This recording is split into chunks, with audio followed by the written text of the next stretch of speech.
Beautiful ಆಗಿದೆ. ಸಾಲ್ತಾ ಇಲ್ಲ, ಈ ಪವರ್ ಸಾಲ್ತಾ ಇಲ್ಲ ಈ ಗಾಡಿಗೆ.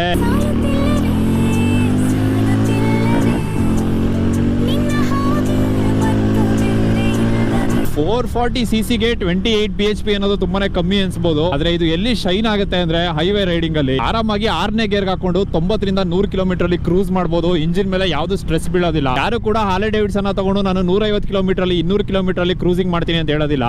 ಏನಕ್ಕೆ ಅಂದ್ರೆ ಗಾಡಿಯ ಸ್ಪೀಡ್ ಹೋಗೋದು ಇಲ್ಲ, ಅದ್ ಬೇರೆ ವಿಷಯ.